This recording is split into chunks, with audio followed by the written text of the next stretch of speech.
acredito que dê um problema de conexão, mas daqui a pouco já vai ser solucionado.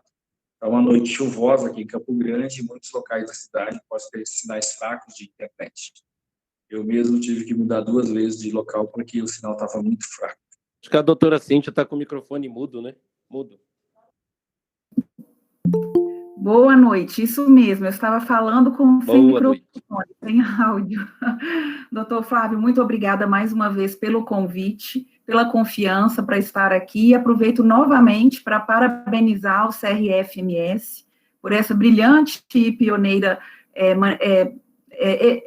organização, né, principalmente pela Semana do Farmacêutico, mas em especial, eu sei que é um trabalho de longa data do Conselho, essa qualificação, essa disponibilidade aos profissionais, então fica meu agradecimento e meus parabéns. Para que nós não tomemos mais muito tempo, né, em relação ao conteúdo que nós vamos passar hoje, para quem não me conhece, eu sou a professora Cíntia Rios, já trabalho com farmácia clínica há alguns anos, e estive com vocês, inclusive, no último dia 25, falando sobre cessação tabágica. E hoje nós vamos conversar um pouquinho sobre a avaliação corporal e a bioimpedância. Lembrando que, pelo nosso tempo, né, pela abordagem ser, na verdade, uma palestra, nós não temos condições de aprofundar e nem de esgotar o assunto. Mas acho que vamos deixar aí um direcionamento suficiente para quem quiser aprofundar, para quem quiser procurar mais as fontes, e bastante dicas práticas também, que eu acho que é o que os colegas precisam em relação às atividades clínicas, né? Então, vou compartilhar aqui com vocês a minha apresentação. Só um instante.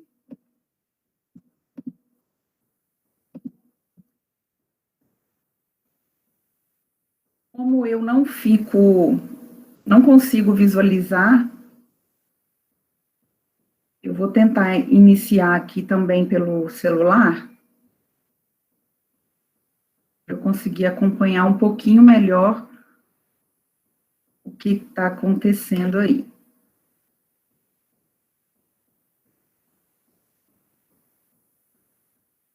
Isso.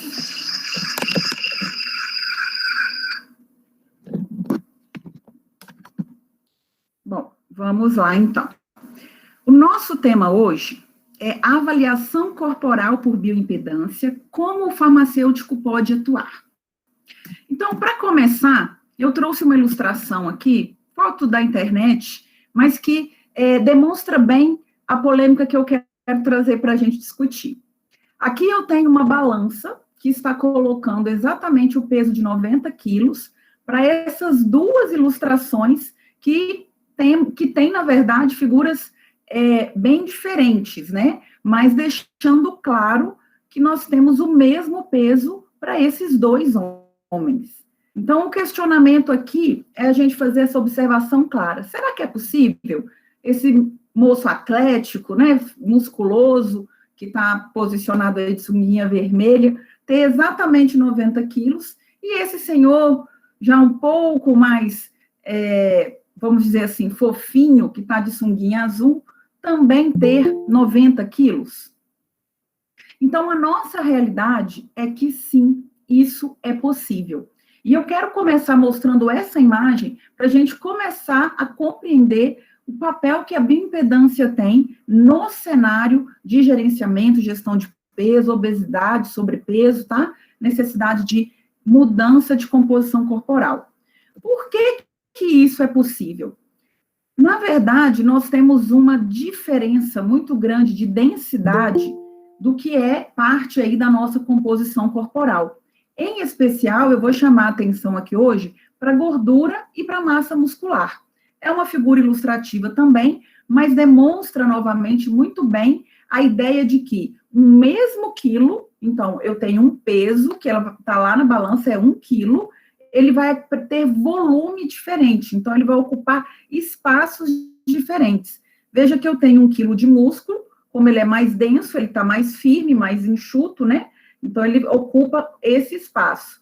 E 1 quilo de gordura ocupa um espaço maior. Então, por isso, essas imagens aqui vão refletir, retratar e ilustrar para a gente que é possível a gente... Só um minutinho. Peço perdão aqui, vou colocar no silencioso.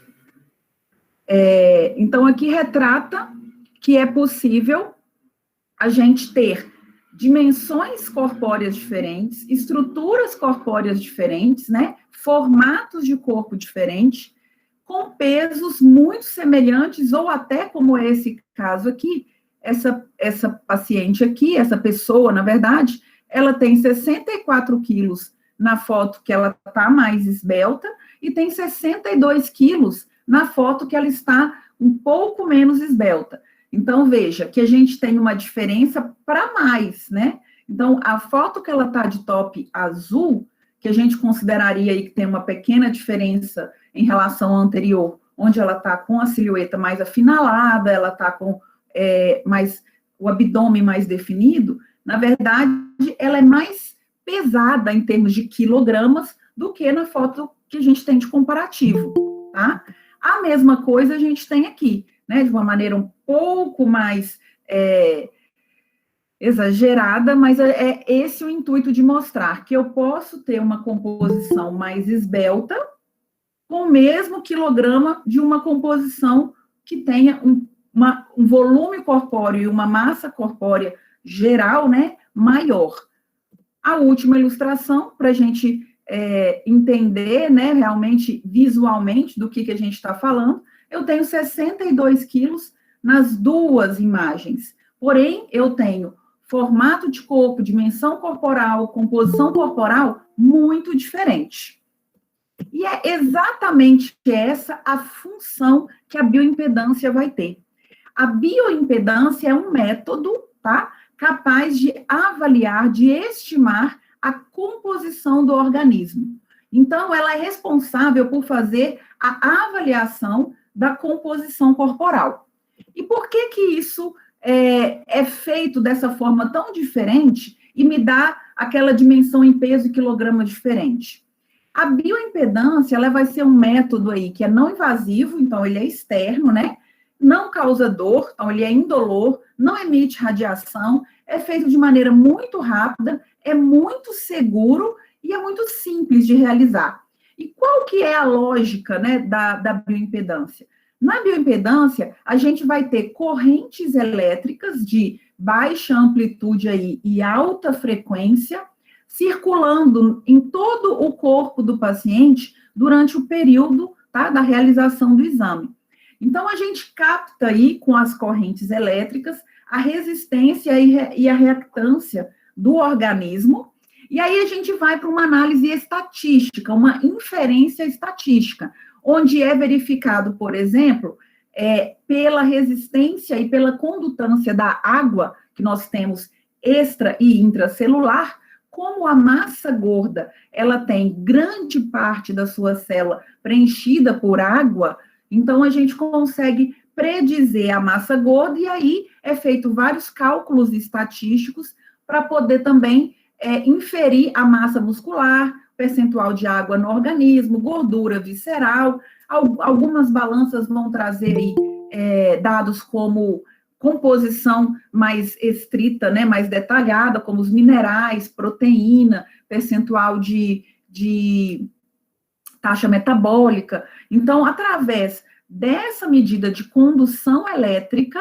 que tem uma influência e uma presença muito importante da água no nosso organismo, para poder gerar esses cálculos, a gente gera aí a análise corporal. Por que eu estou explicando isso aqui no início? Porque nós vamos falar mais à frente de algumas interferências, de algumas limitações, de alguns viés do exame, e principalmente de algumas orientações que nós devemos passar para o paciente para a realização do exame. Então, eu entender como funciona a bioimpedância me ajuda na hora de tirar dúvida, né? Na hora que o paciente tiver uma dúvida. Eu tenho que lembrar que a bioimpedância, então, o princípio dela é uma corrente elétrica que tem uma condução, tá, variável de acordo com a minha composição corporal. Então, principalmente a minha água corporal, a minha gordura corporal, vão fazer diferença na condução dessa corrente elétrica. Então, qualquer coisa que possa fazer uma alteração brusca, tá, nessa água e nessa composição, vai ser um limitador para o meu exame. Mas, de maneira geral, tá, todos os métodos que a gente conferir para fazer uma avaliação da composição corporal vão ter vantagens e desvantagens. Então, num panorama geral, a bioimpedância é considerado um instrumento preciso, tá? É considerado um instrumento eficiente para verificar de maneira precisa a composição corporal. Eu preciso que vocês lembrem, entendam, né, e conheçam que existem vários equipamentos que fazem, então, essa avaliação por bioimpedanciometria. Então, bioimpedanciometria, esse palavrão, é o método. Balança é um dos equipamentos que são usados através desse método. Mas eu tenho outras formas, por exemplo, os eletrodos, tá? Então, você veja que aí eu até coloquei uma imagem de uma pessoa deitada, porque às vezes eu vou usar para fazer esse mesmo método de bioimpedanciometria, os eletrodos. Mas, por questão de custo, por questão de qualidade, por questão de eficiência, a gente vai ver que no mercado eles vão se dividir em categorias. Então, nós vamos ter... Tem algum áudio aberto? Obrigada. Por questões de estrutura do aparelho, capacidade mesmo operacional do aparelho, nós vamos ver categorias diferentes. Então, a gente vai ver os eletrodos, mas ele já vai exigir estrutura física, habilidades maiores para poder posicionar, custos mais elevados.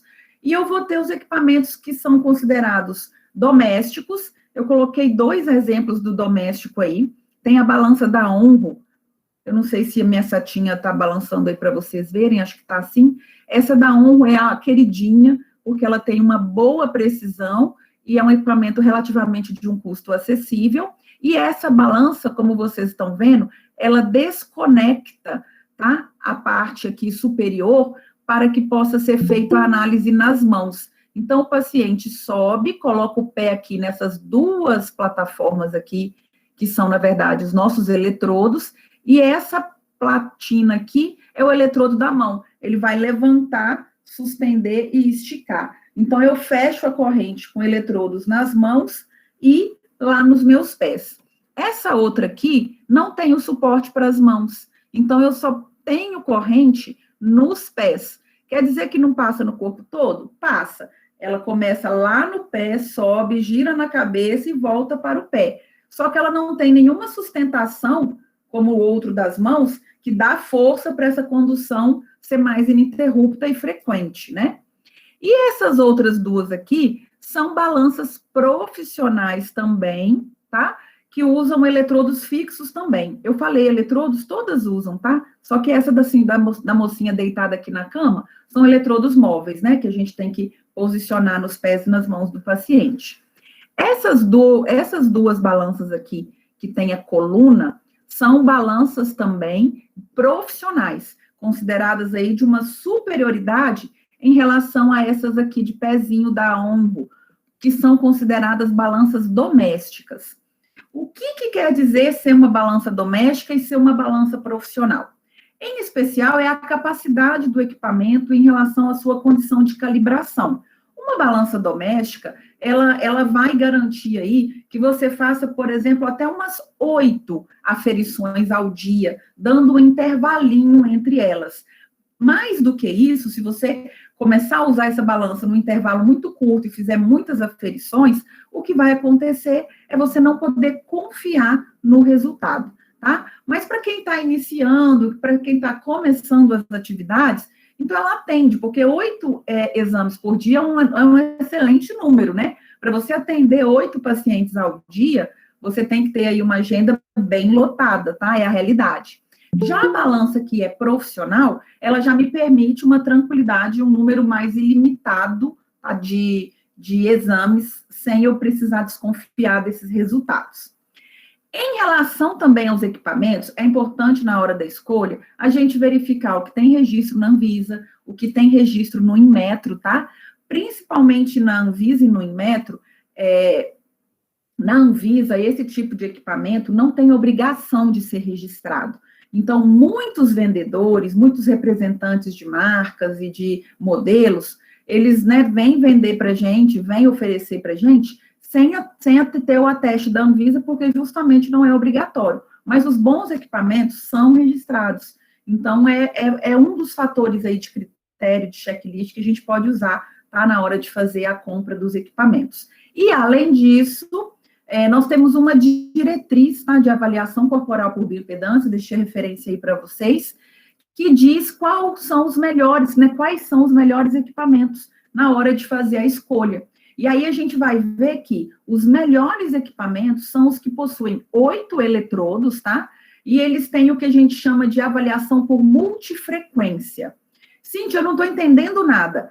Essas são informações que são a longo prazo que a gente vai conseguir compreender melhor. Mas eu tenho que saber perguntar e verificar na descrição do aparelho se ele tem 8 eletrodos e se a avaliação é por multifrequência. Se ele for por multifrequência e tem 8 eletrodos, ele é considerado um excelente aparelho de categoria profissional. Lembrando que, para começar, nada nos impede de começar com o aparelho doméstico, tá? Bom, e aí, exatamente o tema da nossa palestra foi: qual o papel do farmacêutico na avaliação da composição corporal, né? E, em especial, por bioimpedância. Pois bem, para dizer isso, eu vou contar para vocês sobre um dado da obesidade e do sobrepeso. Bom, o papel do farmacêutico, tá? A premissa da atribuição clínica do farmacêutico, de acordo com a regulamentação dessa atividade clínica, é exatamente o rastreamento de condições de saúde e o acompanhamento de pacientes portadores de alguma condição crônica. Então, isso está previsto na nossa atribuição clínica.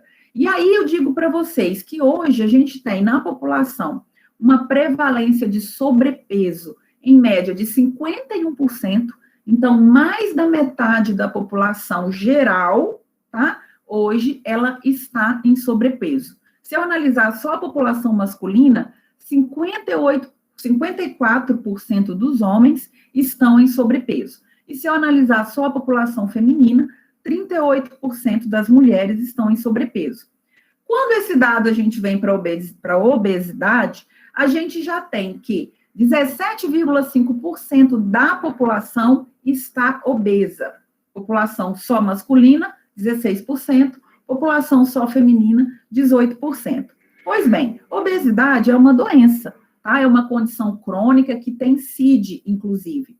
E se eu detecto o paciente no sobrepeso, a possibilidade de prevenir que esse paciente atravesse, né, essa ponte para a obesidade é muito grande. Então, eu usar a bioimpedância para verificar se o meu paciente está em sobrepeso já é um rastreamento de condição para a obesidade. E já posso trabalhar ali a prevenção da obesidade, que também é uma premissa do farmacêutico: educação em saúde, prevenção de agravos, né, promoção de saúde. Então, eu estaria dentro da minha competência profissional no sobrepeso.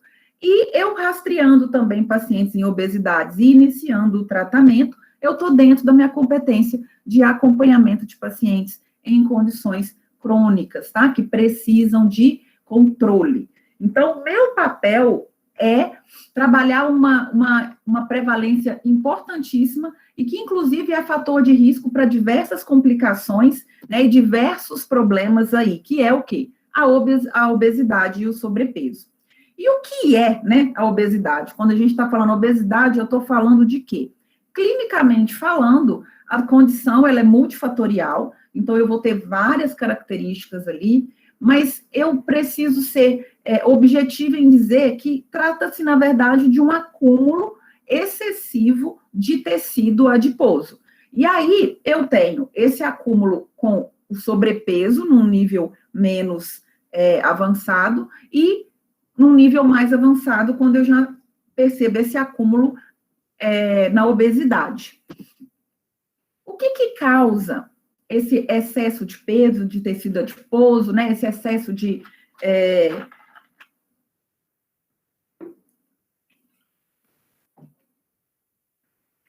de prevalência de pessoas que estão aí fora da faixa considerada normal de peso.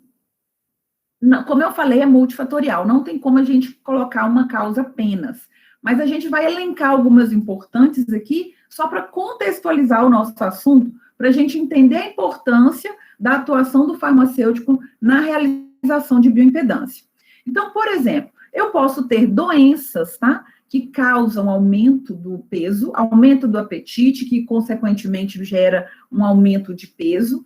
E aí, ou seja, se eu faço a bioimpedância e eu consigo perceber que esse paciente está acima do que é considerado ideal para ele, eu já preciso e devo começar a fazer rastreamento também de algumas condições. Então, eu vou citar aqui, por exemplo, o diabetes, o tabagismo, a pré-diabetes, a hipertensão arterial, a depressão, o hipotiroidismo, tá? São condições que podem aí estar associadas a fatores que vão aumentar a capacidade do paciente ficar em sobrepeso ou obeso. Eu vou ter medicamentos que podem estar em uso pelo paciente, trazendo esse ganho de peso ou esse aumento do apetite. Por exemplo, antipsicóticos são campeões, glicocorticoides, uso crônico, né, dos glicocorticoides. Eu vou ter aí alguns medicamentos para depressão, que vão causar alguns antidepressivos para depressão ou para ansiedade, ou em qualquer outro tratamento de transtorno psiquiátrico que ele se aplique. Então, alguns antidepressivos. Eu vou ter aí alguns diuréticos. Então, a gente vai ver que nós temos que investigar a relação direta desse uso do medicamento versus essa consequência do ganho de peso, tá? Isso é independente de ser por bioimpedância ou não. Eu tenho a dieta como um principal fator, né? Quanto mais eu comer, se eu mudar minha ingesta calórica, se eu aumentar minha ingesta calórica, eu vou ter ganho de peso. O que está relacionado aí, então, ao estilo de vida, sedentarismo, se essa pessoa tem muito estresse. Na fisiopatogenia ali da obesidade, a gente vai ver que tem muitos hormônios envolvidos no processo, então o estresse também está associado a um ganho de peso. O gênero, a gente sabe que a mulher tem mais facilidade de ganhar peso em relação ao homem, e fatores psicológicos, porque justamente é o que a gente está colocando. Tem toda uma questão relacionada ao cortisol, ao estresse, às condições de humor do paciente, que vão influenciar tanto no seu apetite, quanto na fisiopatogenia hormonal mesmo, e que vai gerar, possivelmente, aí, um ganho de peso no meu paciente. Na maioria das vezes, os fatores psicológicos estão ligados a essas questões hormonais que acabam aumentando o apetite, tá? Quando se trata de um desequilíbrio hormonal orgânico, por exemplo, um tumor, né, de adrenal, um tumor de hipófise, uma insuficiência da glândula adrenal. Então, quando eu tenho situações mais orgânicas, aí seriam as doenças aí mais propriamente ditas. E, além de estar relacionada ali à causa, nós vamos ter um problema com as doenças que estão relacionadas ao paciente já obeso. Então, mais um motivo para a gente ter como um problema de saúde pública e importante necessidade de acompanhamento. Eu sei que existe, tá, gente, um estigma também hoje muito grande em relação à aparência, em relação a estereótipo, em relação a padrão de beleza. A gente não está aqui discutindo isso, porque, obviamente, tudo que é polarizado demais, tudo que causa mal-estar, né, que causa uma cobrança, uma pressão, uma angústia para a pessoa, vai ser maléfico. Então, ninguém está dizendo que precisa ter um corpo perfeito, que precisa ter uma silhueta perfeita, né, que precisa... Aqui a gente está discutindo o risco que é esse excesso de tecido adiposo, né? Então, aquele se relaciona e a importância de cuidar pelo benefício na saúde. Agora, qual é a meta? Onde eu vou chegar? Aí isso é outra questão muito individualizada. Vai dar tempo da gente discutir um pouquinho disso, mas é importante a gente entender, por exemplo, aqui, ó, que a obesidade, como eu falei, ela é uma doença e ela está diretamente ligada à diabetes. Então, o paciente obeso tem mais risco de ter diabetes, tem mais risco de ser hipertenso, tem mais risco de adquirir depressão, né, de manifestar, de predispor aí a essa condição, tem mais complicações relacionadas às dores articulares, tem mais problemas cardíacos, tem mais infarto, tem mais AVC e tem mais aterosclerose, né, que pode também causar, aí, além de infarto e AVC, a doença vascular periférica. Então, ou seja, é questão de saúde, é prevenção realmente relacionada ao estado de saúde do paciente. E como que eu sei se o meu paciente está obeso? Eu coloquei aqui do ladinho para vocês a classificação que é internacionalmente reconhecida hoje, tá? Como avaliação da condição de peso do meu paciente e classificação, portanto, da composição da avaliação corporal, é o IMC, o Índice de Massa Corpórea. O IMC a gente obtém pegando o peso da pessoa e dividindo pela altura dela ao quadrado. Então, eu faço a altura dela ao quadrado, vai dar um valor, pego o peso, divido por esse valor, eu vou achar, então, uma razão aí. Essa razão é o que a gente chama de IMC, e aí a gente tem uma faixa, ó. O sobrepeso começa quando a minha razão está entre 25 e 29,9. Acima de 30, eu estou na obesidade. Entre 18,5 e 24,9, o meu IMC está normal.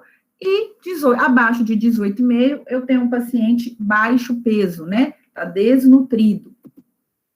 Agora, veja bem como que a gente está falando, né, do impacto da obesidade. A gente tem um aumento de 30% na mortalidade, tá, global, a cada 5 quilos que está acima do IMC.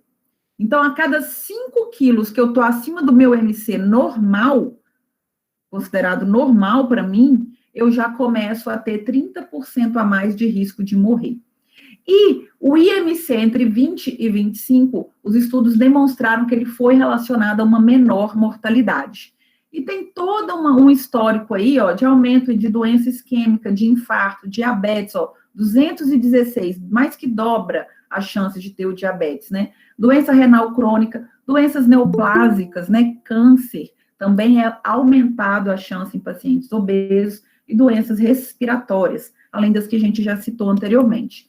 Então, realmente, eu preciso começar a compreender mais esse universo de classificação e avaliação da composição corporal, para que eu possa ajudar o meu paciente, seja aquele que já possui alguma comorbidade, ou seja aquele que eu quero que ele prevenir, né, que ele venha a ter algum problema por conta da obesidade. Aqui eu tenho uma detalhação maior, tá, um detalhamento maior do IMC. Acima de 30 a gente fala que é obesidade, só que 35 eu já tenho obesidade classe 2, e acima de 40 eu já tenho obesidade classe 3.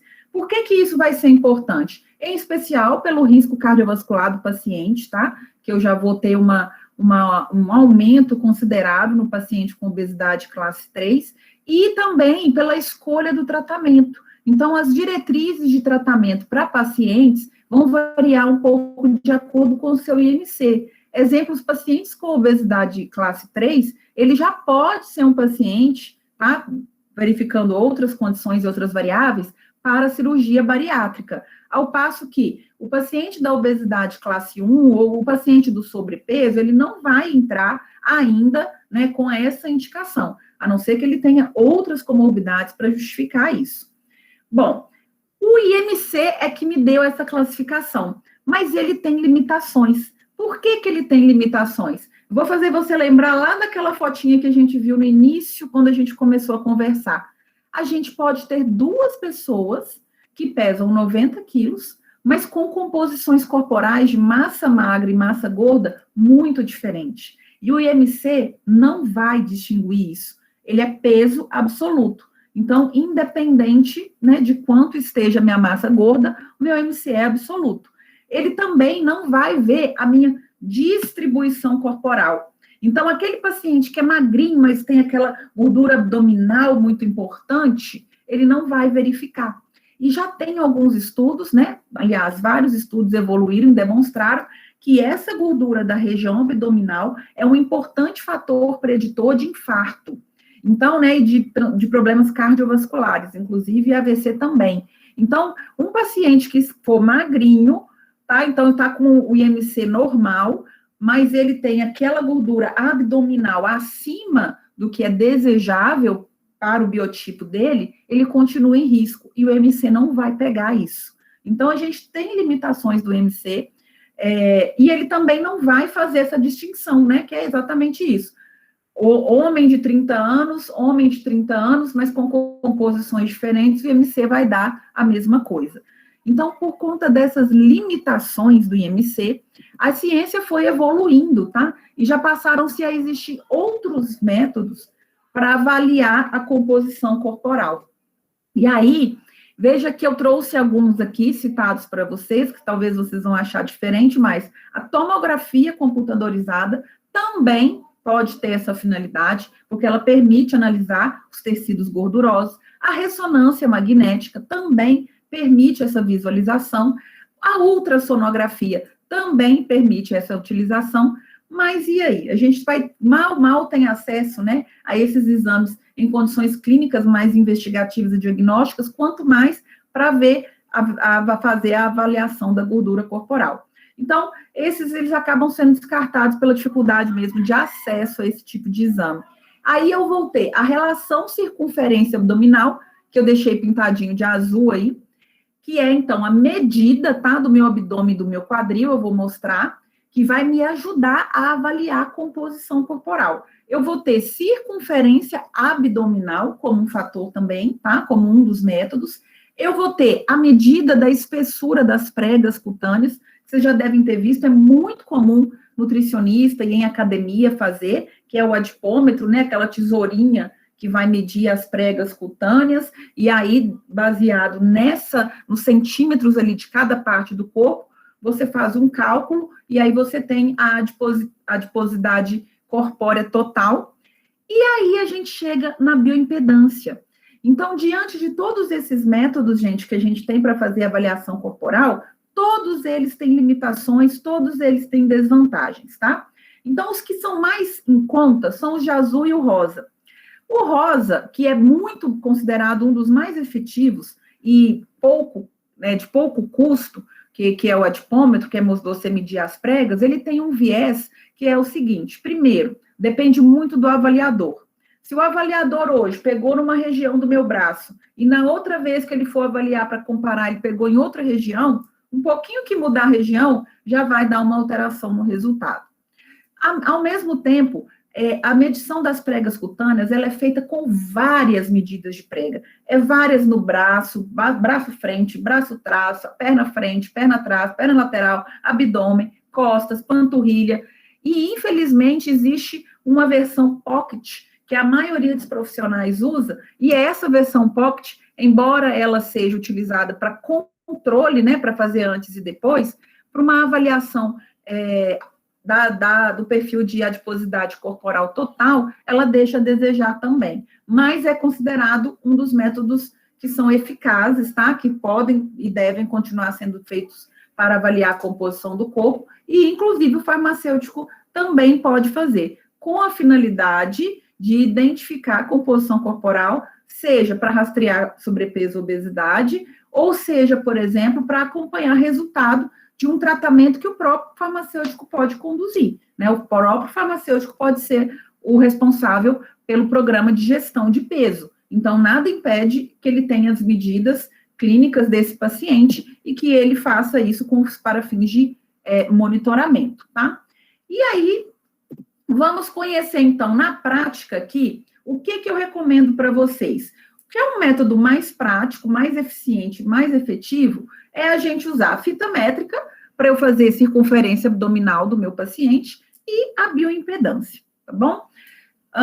Por quê? Veja bem, a circunferência abdominal do meu paciente e a relação cintura-quadril. Veja aqui que eu citei dois, tá? Circunferência abdominal e relação cintura-quadril. Por quê? Por causa disso aqui, por causa da diferença da distribuição de gordura no nosso corpo.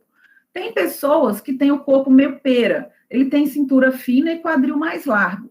E à medida que ele vai acumulando gordura, ele vai tendendo a manter essa forma, tá? Só que acumulando. Então, durante um tempo, se eu for fazer só a circunferência abdominal dele, Pode ser que esse paciente esteja dentro da métrica, mas ele tem um acúmulo aqui na região do quadril. Então, todo paciente que você vê que ele tem esse corpo mais pera, o método melhor de avaliar o risco cardiovascular dele é fazendo cintura e quadril, a relação cintura-quadril. Isso é um parâmetro que chama relação cintura-quadril, tá? É um dos índices que são usados para avaliação do risco cardiovascular do paciente. O que é risco cardiovascular mesmo? A possibilidade desse paciente vir a ter um infarto ou um AVC, tá? E tem gente que já tem o corpo mais maçã, que ele vai começando a ficar grande aqui e se mantém mais fino, né, na região do quadril e para baixo. Então, se você pegar só o quadril dele, você não vai encontrar uma medida importante. A relação cintura-quadril talvez não seja algo preocupante, mas a circunferência abdominal por si, ela já vai predizer aí o risco de doenças cardiovasculares. Lembrando que quem tem o formato maçã, infelizmente, tá, tem um risco associado adicional. É o tipo de corpo que vai ter que ter um cuidado maior mesmo com relação ao sobrepeso e obesidade, porque senão o risco aí de ter síndrome metabólica, doenças cardiovasculares, endócrinas, é muito maior, tá, no maçã. Bom, como que eu faço a medida da minha circunferência abdominal, tá? Eu vou pegar aí o rebordo costal, então minha beiradinha da última costela, eu vou pegar a borda superior da minha crista ilíaca, eu vou fazer aí a análise do ponto médio, e é aonde eu faço a minha voltinha para determinar a circunferência abdominal. Lembrando que para que serve isso? Para estimar o risco, tá, de doenças cardiovasculares e também para avaliar a obesidade do paciente. Então, veja aqui, ó, um homem, ele tem que ter, tá, menor que 94.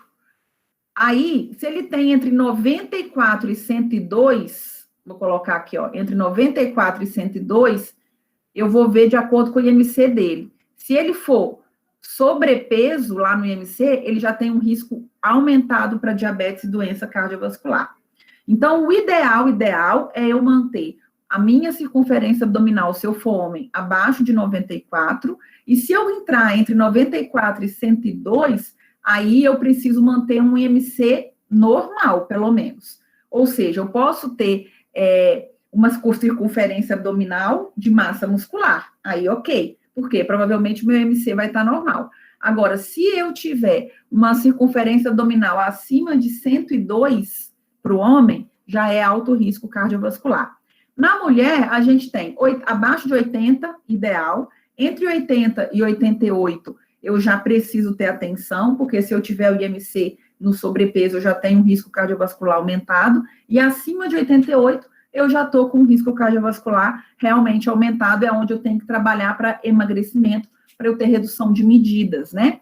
Então, veja, eu faço essa avaliação corporal pela circunferência abdominal com uma simples fita métrica e ela já consegue me predizer se meu paciente está em risco cardiovascular e que eu devo trabalhar com eles medidas aí para diminuir, né, a ingesta calórica, para melhorar a reeducação alimentar, para motivar o paciente em relação às atividades físicas. Então, aí eu tenho que começar o programa de gestão de peso com ele. Já a relação cintura-quadril, como eu falei, para o formatozinho mais pera ali, eu vou fazer a relação da cintura, que é a porção mais fina do corpo do paciente, então eu vou olhar só mesmo pela questão da conformação, e o quadril ali, que geralmente ele fica mais ou menos 2 dedos abaixo, tá? Da virilha do paciente, que também pode ser considerado o ponto mais largo em termos de conformação do corpo do paciente. E aí eu tenho a classificação para homens, eu vou fazer a divisão e vou ver onde dá. É em relação à idade, né? E aí eu vou ver o risco que o paciente tem relacionado às condições cardiovasculares e desfechos cardiovasculares. E aí, pessoal, aqui é um resumão, tá? Do meu IMC, da minha circunferência abdominal em relação ao risco cardiovascular, da minha razão cintura-quadril, entre homens e mulheres, e, olha que interessante, eu consigo fazer o índice de adiposidade corporal, então, estimar o percentual de gordura que tem no corpo, mesmo sem bioimpedância. tá? Fazendo apenas as medições do meu paciente, eu consigo estimar o percentual. Eu vou precisar para isso usar quadril e altura. Esse é um padrão ouro? Não, ele chama IAC, esse parâmetro, tá? Índice de adiposidade corporal total. Eu vou ver a composição de gordura corporal total. Ele não é um padrão ouro porque tem essa limitação, ele só usa a medida do quadril e a altura do paciente.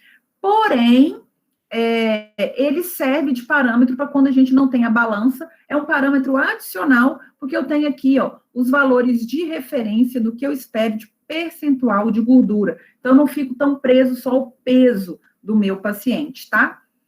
Agora, a bioimpedância, o que ela vai trazer para nós?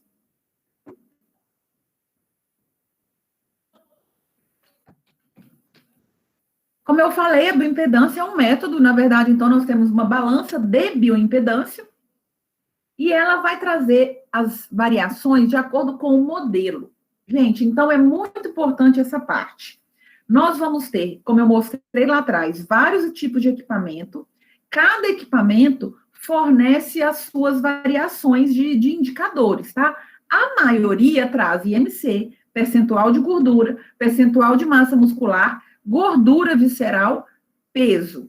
Esses 5 geralmente são comuns à maior parte dos equipamentos. Agora, tem algum equipamento que traz aquela análise que a gente chama de segmentar. Ele faz quadrante superior esquerdo, quadrante superior direito, quadrante inferior direito, quadrante inferior esquerdo. Então, ele faz a análise por parte, ele divide o corpo em 4, analisa separado. Isso é muito útil, por exemplo, para quando o paciente é atleta, tá numa fase de atividade física, ele quer ver se ele está ganhando mais massa de um lado da perna direita do que da esquerda, para ele ver em qual que ele pega mais, braço direito versus braço esquerdo. Então, isso ajuda muito a homogeneizar ali, tá? Trabalhar realmente de forma homogênea a composição do corpo do paciente. E tem balança que não traz assim, só traz o percentual total. Essa que eu vou mostrar para vocês aqui agora é a mais comum, tá bom? É a que traz a composição geral, não traz a composição segmentar, é uma balança doméstica. Por que eu estou trazendo essa? Porque é a balança que a maioria das farmácias usam, pela facilidade realmente no custo, né, no preço, e que eu orientaria quem vai começar também a começar por essa. Eu, particularmente, no meu primeiro consultório farmacêutico, depois da regulamentação, né, que foi uma drogaria, uma rede de drogaria, a rede optou por essa balança, então a gente usou essa balança e eu usei essa balança aí que está na imagem por muitos anos, e entre as domésticas eu recomendo essa, que a gente fez toda uma avaliação para poder adquirir.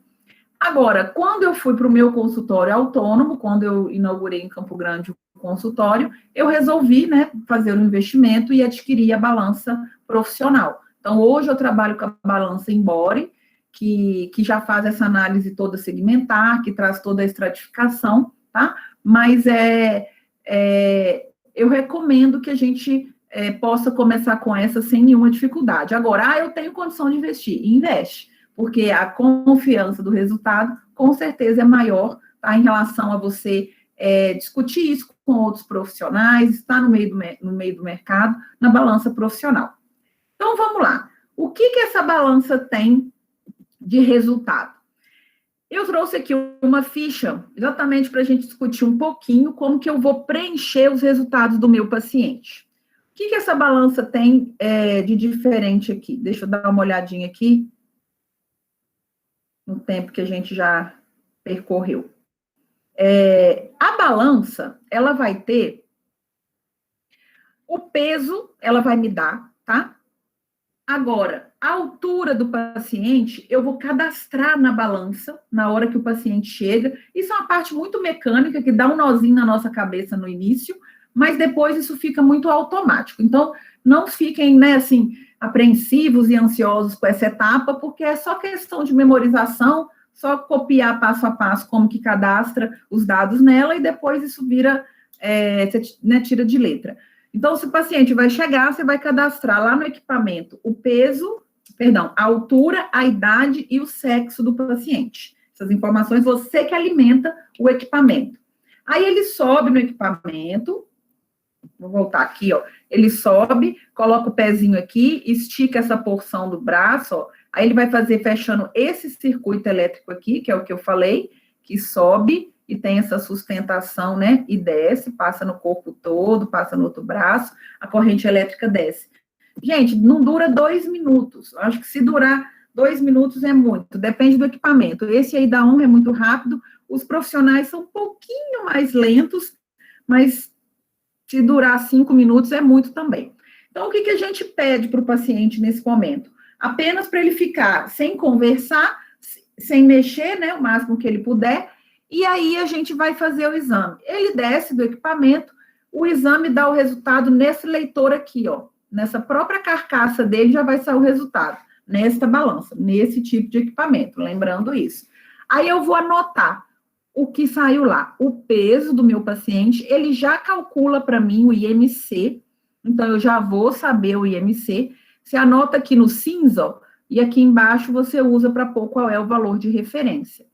Aí você vai ver lá que deu uma gordura corporal, que deu uma massa muscular, que deu uma idade corporal. O que é isso, Cíntia? Bom, as balanças profissionais não estão trazendo mais esse fator, porque está havendo muita controvérsia nele, ele não foi considerado um padrão ouro, tá? Então, ele não é bem aceito pela Sociedade Brasileira de Nutrologia, nem pela ABESO, que é a Associação Brasileira de Sobrepeso e Obesidade.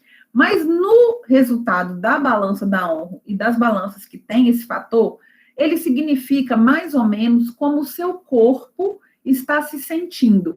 Então, você tem uma idade biológica, que é aquela em anos vividos, então, tá lá, o paciente chegou, ele tem 40 anos. E a balança vai estimar uma idade, como o corpo está se sentindo, baseado na composição dele. Então, baseado na capacidade de oxidação desse corpo, do tanto de gordura visceral, do tanto de gordura muscular, corporal, do tanto de massa muscular, ele vai estimar como o corpo está se sentindo. Então, isso é muito útil quando o paciente precisa enxergar a realidade, porque ele vem com 40 anos para você e dá uma idade corporal, por exemplo, de 72. E aí você vai dizer para ele isso, vai explicar para ele isso, olha, essa idade corporal quer dizer que com essa composição, tá, com esse tanto de gordura que você tem, com essa quantidade de músculo hoje, com esse peso hoje, com esse metabolismo hoje, o seu corpo já está se sentindo como se ele estivesse lá com 72 anos. O que mais que a gente explica para o paciente? A importância do que significa esse percentual de músculo, tá? Então, eu vou explicar para o meu paciente assim, olha, seu João, aqui eu medi o músculo do senhor. O músculo é a parte forte do senhor. Então, é o que te dá estrutura. Se você imaginar o seu corpo, ele vai ter aí o esqueleto, que não para em pé sozinho, é um amontoado de ossos, e aí vem o músculo, exatamente isso, João, para revestir, tá, esse esqueleto e te dar estruturação, e te dar força. Então, você deveria, por exemplo, você deve notar, por exemplo, que quando você faz o movimento, coloca as mãos para cima. E aí você pode até pedir o paciente para fazer isso lá na hora. Põe as mãos para cima. O que permitiu o senhor levantar as mãos foi toda a musculatura que existe aqui. Então, toda a musculatura que tem aqui é que permite, tentando ver na câmera aqui como está ficando, é o que permite você colocar esse braço para cima. Se eu falar com você, fica com esse braço para cima aí e sem cansar. O máximo que você puder, você vai ficar com esse braço para cima. Então, quando eu peço você para fazer isso, seu João, que está dando sustentação para esse órgão aqui, para esse membro aqui, é o músculo do senhor. Se o seu músculo não estiver o suficiente, rapidamente você vai estar cansado de deixar esse braço para cima, você vai querer abaixar. Você vai se sentir pesado aquele membro, você vai se sentir fadigado aquele membro. Por quê? Porque está faltando exatamente a força, a disposição, a energia ali. A mesma coisa é a perna, para ficar em pé, a mesma coisa para caminhar, para carregar coisas. Se eu não tenho músculo, eu não tenho força. Se eu não tenho força para pequenos movimentos, imagina o meu corpo inteiro como está se sentindo. Então, é muito comum a gente sentir fadiga, cansaço, quando a massa muscular está baixa. E, ao mesmo tempo, agora imagina um corpo que, além da massa muscular, além do esqueleto, tem que carregar uma gordura. A gordura corporal, ela tem uma função básica, que é a proteção das nossas células e a produção hormonal. Tirou isso, ela não serve para mais nada. Tudo que eu coloco vira reserva, e toda essa reserva vira peso adicional para eu carregar. Então, eu tenho um corpo com pouco músculo e com excesso de gordura para eu carregar. Fazendo o quê? Comprimindo meus vasos, dificultando a minha circulação, porque a gordura fica aqui, espremendo o meu músculo. Então, eu vou explicando isso numa linguagem que o Sr. João entenda, para ele entender. Então, Sr. João, nós precisamos diminuir gordura e ter músculo, porque aí a gente vai ter disposição, ânimo, energia, e sempre que eu tiro gordura, eu ganho espaço para o meu músculo crescer. Então, isso é interpretar para ele, para o Sr. João, tá? O resultado da bioimpedância. A gordura visceral, o que que é? Faltou eu colocar uma imagem aqui para vocês. A gordura visceral, ela vai ser a gordura exatamente entre o meu peritônio ali, né, que é esse que circunda os meus órgãos abdominais, e a minha camada ali de pele da região abdominal. Então, entre os órgãos ali, eu posso ter acúmulo de gordura, tá? E aí, esse acúmulo de gordura, por ele exatamente estar ali muito próximo aos órgãos, é que a gente chama de visceral, perto das vísceras. Então, esse acúmulo de gordura, ele é para dentro do peritônio ali, para dentro ali, empurrando meus órgãos, comprimindo os meus órgãos para dentro. Eu posso, inclusive, ter um paciente sem barriga, né, sem aquele avantajado da barriga, mas ele ter essa gordura lá nas vísceras, acumulada lá para dentro das vísceras. E essa é a gordura que mais indica predisposição a diabetes, tá? Então, paciente que tem gordura visceral alta é alto risco para diabetes. Paciente que tem gordura visceral alta, alto risco para esteatose. Paciente que tem gordura visceral alta, alto índice de doenças cardíacas e cardiovasculares. Poucos exames, eles conseguem verificar o risco da esteatose hepática. Seria a balança hoje de bioimpedância o principal indicador da gordura visceral, que faz essa correlação com a esteatose hepática, e a própria ultrassonografia, né? Onde você vai ver ali o próprio fígado e ver se ele está gorduroso. Mas então também é um grande e importante fator para a gente aí, a gordura visceral. E aí eu vou explicar isso para ele. Cíntia, qual que é a referência de gordura visceral? Bom, gente, às vezes varia em relação ao equipamento, tá bom? Esse aqui da ONGO, cada equipamento traz seu manual e traz suas próprias referências. Esse aqui da ONGO, eu tenho que até 9 a gordura visceral é normal, de 10 a 14 ela está alta, e acima de 14 ela está muito alta. Então, esses são os referenciais que a gente tem. Cíntia, tem referência para a idade corporal? Na verdade, não, porque a idade corporal, o que você espera é que ela seja, no máximo, a sua biológica. O que é o ideal? O seu corpo está se sentindo mais saudável, né? É o seu corpo ter 35 anos e a idade corporal dá 30. Opa, seu corpo está se sentindo mais saudável do que o quanto de tempo que ele já viveu. Então, está excelente. Então, a gente consideraria que o máximo da idade corporal, ela está, pelo menos, compatível com a sua biológica, mas de preferência inferior. E o que é o metabolismo basal? Bom, vamos imaginar o seguinte, vamos imaginar que a gente está dormindo, tá? E que a gente precisaria ficar 24 horas dormindo. Então, se eu passar 24 horas dormindo, o meu corpo ainda assim consome energia, mesmo que ele esteja em estado absoluto de repouso. O rim precisa funcionar, o pulmão precisa funcionar, o coração, o pâncreas, o cérebro, né, que até o nosso inconsciente está funcionando nessa fase, nosso subconsciente. Então, a gente tem todos os órgãos funcionando normalmente, circulação, está tudo acontecendo, todas as trocas, todas as produções de hormônio ali estão acontecendo. Então, eu tenho um gasto energético que é para manter o meu organismo funcionando. Isso se chama metabolismo basal. Por isso que eu diria que é um metabolismo que é para eu fazer nada, eu nem levanto da cama, é 24 horas dormindo. Esse é meu gasto basal, é a base, é o mínimo para sobrevivência. Tá? Então, o meu metabolismo basal, ele tem a ver com a minha composição corporal. Por quê? Porque um músculo, ele consome mais energia do que a gordura. Então, uma pessoa que tem muito músculo, ela vai ter um metabolismo basal, tá? Já um pouco mais acelerado do que uma pessoa que tem pouco músculo. Mas é para manter aquela base ali. Então, a gente sempre vai dizer assim, ó, para manter o de hoje, o seu metabolismo é tanto. E ele é dado em calorias, porque é exatamente isso que ele quer dizer. Quantas calorias você precisa ingerir para manter seu organismo em repouso, funcionando com o básico? Então, vamos supor aí que uma pessoa de 30 anos, 1,60 m, ela é sexo feminino, ela vai ter um metabolismo basal de mais ou menos 1.300 calorias. É o que a balança vai dar lá de resultado. Inclusive, gente, existe possibilidade de fazer esse cálculo sem ser por balança, tá? Existe fórmula matemática que a gente vai pôr idade, peso, altura, medida da cintura, tem alguns fatores, tem uma formulazinha, e aí a gente encontra o metabolismo basal. Mas essa é a grande vantagem, né? A balança já traz isso para a gente de uma medida mais individualizada, porque ela olhou a sua composição ali. Mas não fica muito diferente, não. O cálculo é seguro também.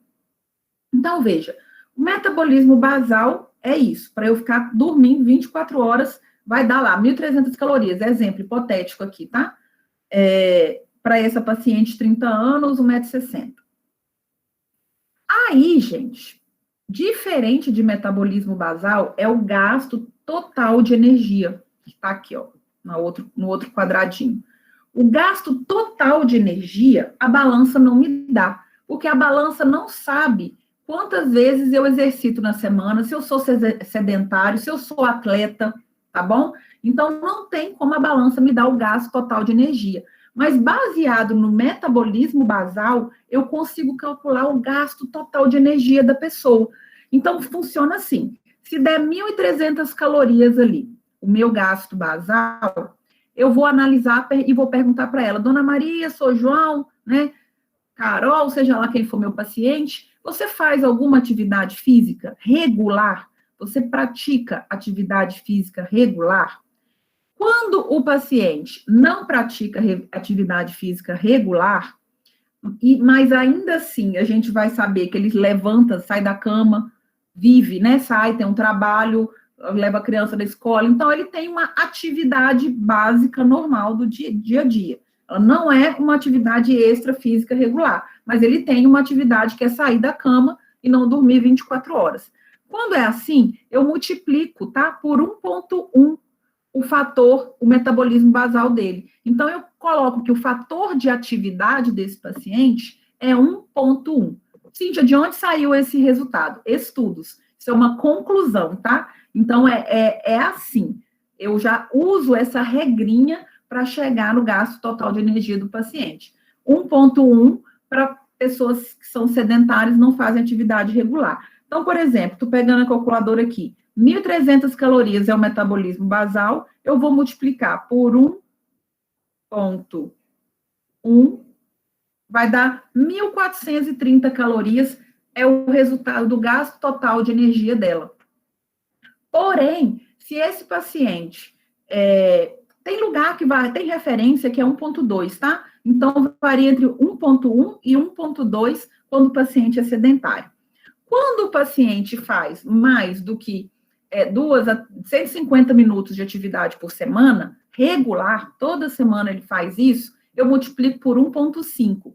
Então, veja, 1.300 calorias vezes 1,5. Vai para 1.950 o gasto total de energia desse paciente, por dia, tá? Por dia. Então, isso está me dizendo já o número de calorias que esse paciente precisa comer, ou, no momento, provavelmente está comendo, para manter essa composição corporal e esse peso.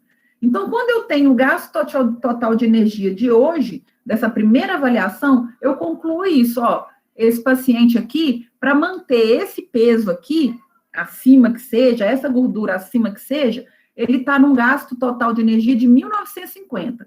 Se ele não está perdendo, é porque ele está comendo essas 1.950 calorias. Porque se ele não estivesse comendo 1.950, ele teria que estar tendo perda. A não ser que ele te conte, perdi peso, cheguei aqui, estou perdendo peso.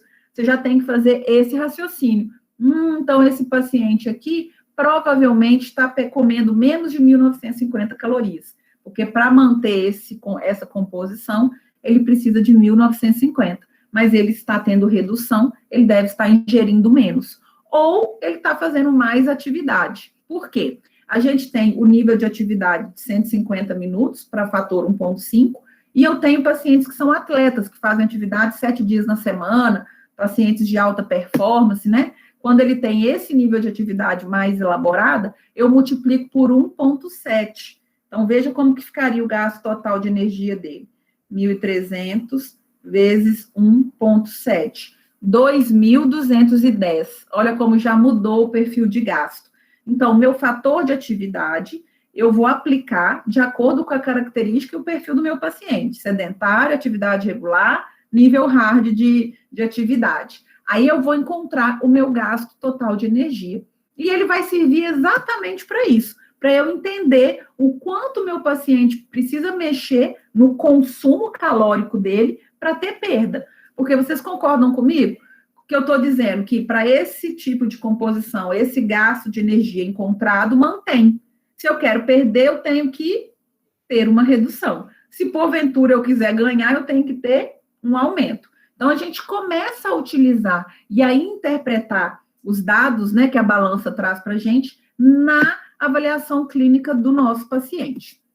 Aqui eu trouxe o fator de referência da ONRO, daquela balança que eu comecei mostrando, para massa muscular e para gordura corporal. Por quê, gente? Eles têm uma frequência e um cálculo estatístico interno da balança próprio, e por isso o valor de referência de massa muscular e gordura corporal deles é exclusivo.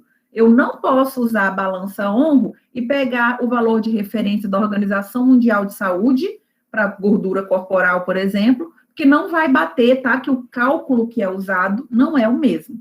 Então, da balança ONRO, eu só posso usar a balança ONRO. Vai chegar, às vezes, paciente para você e falar assim, nossa senhora, eu tô com 33% de gordura aqui, ó, sexo feminino, idade entre 40 e 59 anos, e tá normal.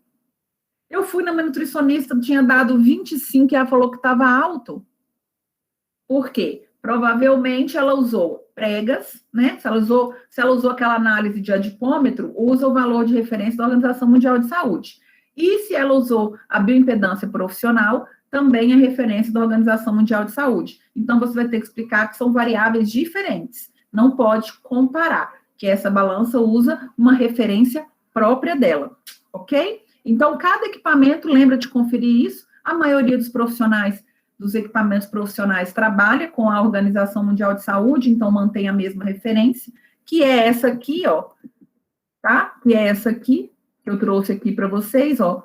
As mulheres, ó, 25% já é alto, tá? De gordura corporal para referência da Organização Mundial de Saúde. O que quer dizer a referência da Organização Mundial de Saúde? Um padrão internacional de medidas, tá? Então, para equipamentos que usam a referência OMS, eles são referências internacionais. Quer dizer que a da ONU está errada? Não, quer dizer que eu não posso comparar. Eu não posso fazer a da ONU e jogar lá na outra referência que não vai dar, não tem como comparar. E se eu fizer a primeira avaliação aqui nessa da ONU, a minha próxima, para eu ter parâmetro, tem que ser aqui também, porque senão eu não vou ter esse antes e depois. Então, é sobre o acompanhamento do paciente e o parâmetro de redução de peso dele, tá? Bom, gente, pelo tardar aqui da hora e pelo objetivo nosso hoje, deixa eu acompanhar aqui como é que está nosso tempo. 1 hora já que a gente está conversando, eu não sei como que está o desenvolvimento, né, o cansaço, mas o objetivo maior hoje era a gente compreender, tá, o papel da bioimpedância, exatamente dessa avaliação corporal e exatamente a diferença dos métodos que a gente usa e começar a entender esse perfil de interpretação que eu vou entregar para o meu paciente, tá bom? Na hora de fazer a avaliação corporal dele. Lembrando que eu posso fazer isso como um exame, que seja de rastreamento, para ele discutir com a nutri dele, com o médico dele, ou eu posso usar isso para o meu próprio programa de perda de peso e eu começar com as medidas interventivas aí. E aqui eu coloquei circunferência abdominal, porque é um parâmetro que você deve, sempre que você for fazer a avaliação de um paciente, medir, tá? Mesmo que você faça bioimpedância, faça também o perfil da circunferência abdominal do paciente. E se ele for modelo pera, né, formato pera de corpo, faz relação cintura-quadril. Então, se eu mesma for trabalhar o meu paciente em relação às intervenções agora e à gestão do peso, aí a gente começa um novo programa aí, tá? É que essa apresentação ela é mais completa, então ela vem exatamente com os fatores aí de medidas, né, para desenhar esse programa para gerenciar o peso do paciente. Só que aí a gente já entra num novo tema agora, que eu acho que pode ser tema para uma próxima aula nossa. Eu vou passar bem pincelado, mas que seria bem legal para a gente aprofundar depois. Então, como que eu vou desenhar o gerenciamento e a perda de peso do meu paciente? Eu vou pensar em aconselhamento comportamental, eu vou pensar em mudanças de hábito de vida, eu vou pensar em terapia farmacológica, e eu falei para vocês que alguns casos vão precisar do recurso cirúrgico, né? Então, são pacientes que eu vou encaminhar aí para cirurgia bariátrica. Cíntia, eu posso fazer o acompanhamento de peso do meu paciente? Pode e deve, tá? Porque é uma condição de saúde do paciente, é prevenção de saúde do paciente, é promoção do paciente, é papel do farmacêutico clínico, com certeza. Qual que é a minha limitação aqui? A prescrição de dieta. Farmacêutico não prescreve dieta. Então, na verdade, essa é uma atividade restrita ao nutricionista. Agora, aconselhamento nutricional, orientação sobre escolhas saudáveis, educar o meu paciente sobre como ele deve se alimentar melhor, isso eu posso fazer. E isso, na maioria das vezes, é o suficiente. Tá? A maioria dos pacientes tem até dificuldade com dietas que são muito engessadas, né? Acorda de manhã, só pode fazer isso. Acorda à tarde, só pode fazer isso. À noite, só pode comer isso. Então, quando é dieta realmente personalizada, tem paciente que tem dificuldade. Já tem outros que precisam disso, ele tem que ter tudo muito caxias para ele conseguir. Então, vai depender muito do perfil do paciente. Mas a grande parte dos pacientes, a gente consegue alcançar com a educação em saúde, fazendo ele entender, tá? O que é uma escolha saudável, o que tem que ter num café da manhã. Então, ele vai entender a importância de ter o equilíbrio dos macro e micronutrientes. E aí eu vou fazer essa educação na linguagem dele, lógico, eu vou conseguir explicar para ele, olha, seu João, de manhã, sempre, dona Maria, de manhã, para poder ativar o metabolismo, para poder ligar o seu organismo já na tomada correta, é importante que o senhor sempre faça um equilíbrio na alimentação. Tem que ter proteína, tem que ter carboidrato, tem que ter gordura boa e tem que ter vitaminas, sais minerais. Como que eu consigo isso? Aí eu posso dar a listinha para ele de opções de carboidrato, de opções de gorduras boas, de opções de proteínas boas, de opções de vitaminas e sais minerais, que ele vai variar durante a manhã. Eu não posso definir porções, isso é dieta. Mas educar e mostrar, ó, seu João, nesse grupo aqui, dessa lista verde, esses alimentos só pode comer à vontade, tá? Agora, esses da lista amarela aqui, só deve evitar durante a semana, só 1 ou 2 vezes. Esses da vermelha aqui, para o momento, nós vamos tentar evitar mesmo. Então, quer dizer, eu consigo trabalhar com a educação desse paciente. E lembrando que as metas, elas precisam ser factíveis, tá? Então, por isso que eu falei que a gente entra agora realmente num outro conteúdo que a gente levaria pelo menos mais 1 hora de palestra só para citar as informações.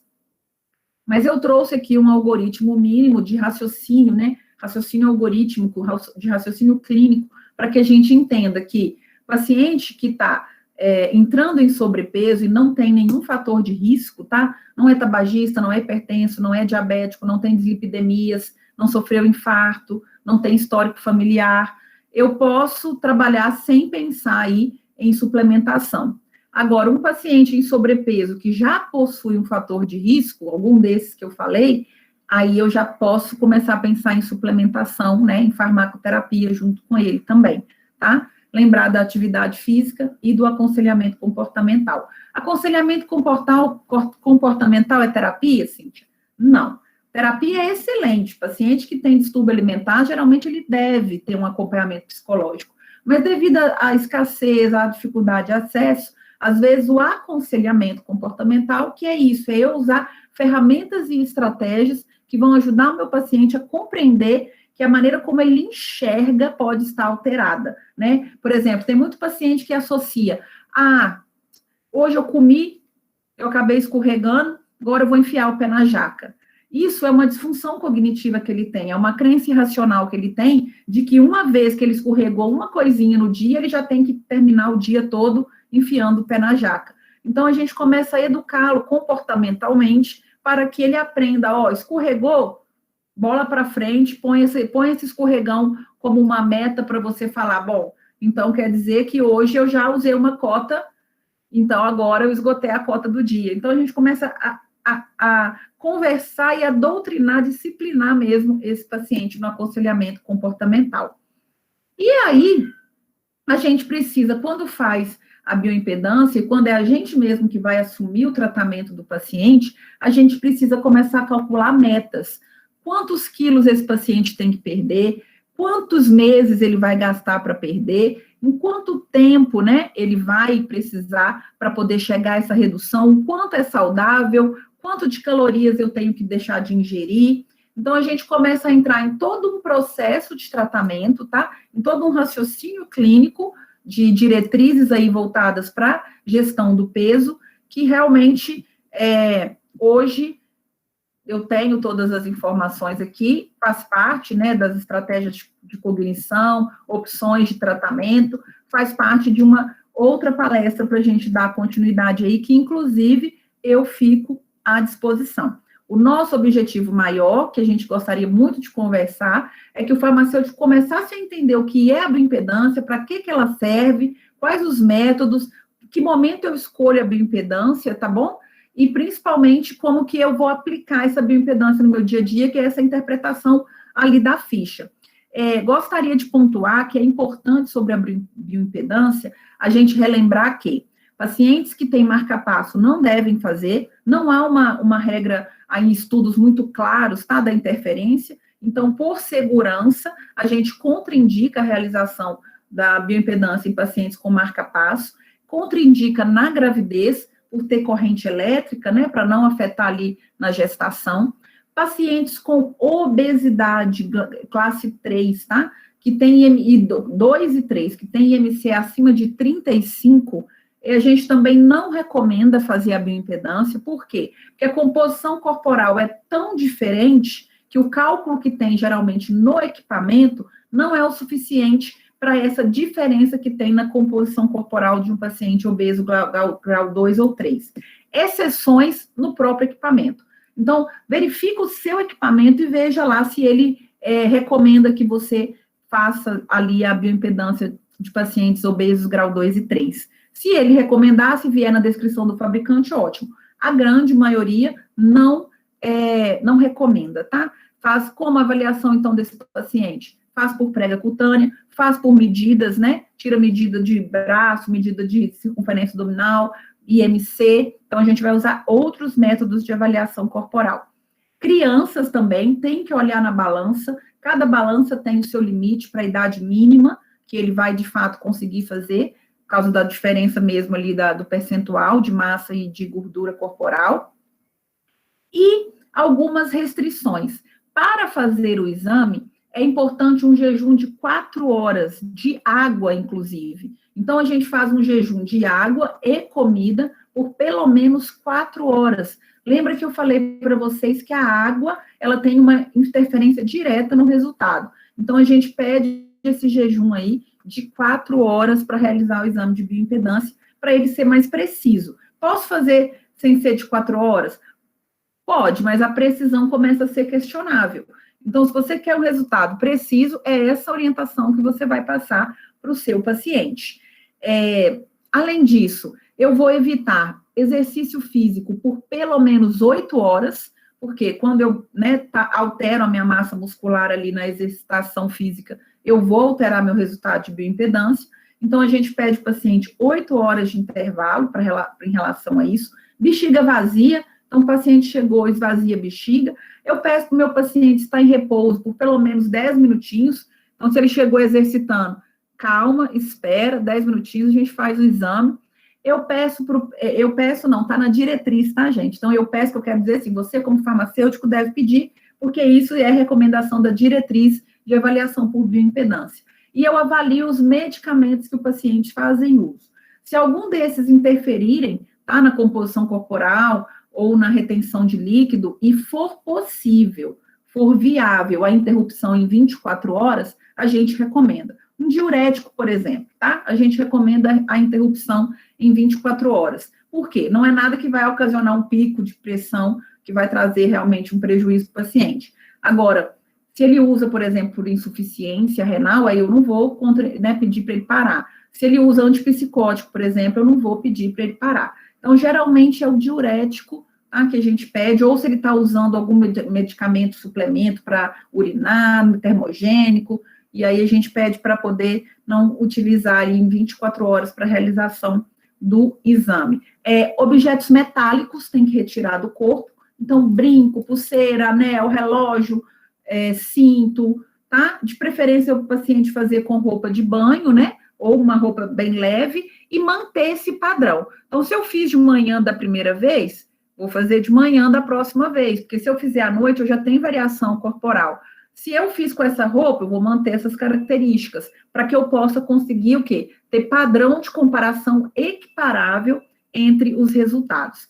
Mas o mais importante é a gente entender que a composição corporal, ela é muito mais específica, né, em relação à necessidade do meu paciente, do que o IMC. Então, eu fazer por bioimpedância, ver a composição do corpo, massa muscular versus gordura corporal, vai me ajudar muito, tá, a dirigir o quê?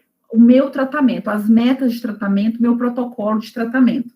Então, eu fico aí à disposição para a gente trabalhar protocolo de tratamento após a avaliação por bioimpedância, tá bom? Aqui estão os meus contatos, quero agradecer mais uma vez a oportunidade, dizer que é sempre um prazer estar com vocês, trazendo temas, discutindo, né, o que o farmacêutico pode aprimorar, o que o farmacêutico pode levar para dentro do consultório farmacêutico, e eu fico à disposição se alguém tiver alguma dúvida. Tranquilo, doutora, muito obrigado, realmente um conteúdo maravilhoso, legal que depois nós vamos subir esse vídeo aí para os colegas compartilharem no YouTube, né, assim como a sua palestra que antecedeu, e a gente fica bastante contente com o conteúdo, né, essa questão da bioimpedância é super importante, eu aprendi a valorizar até porque sou um paciente recente, um paciente bariátrico, né, então assim, gente, é fenomenal ver um farmacêutico atuando com isso. E assim, eu escuto muitos profissionais de outras áreas elogiando essa oportunidade que o farmacêutico tem. Então, parabéns, muito obrigado e até a próxima, pessoal. Um beijo, fiquem todos com Deus. Boa noite. Boa noite.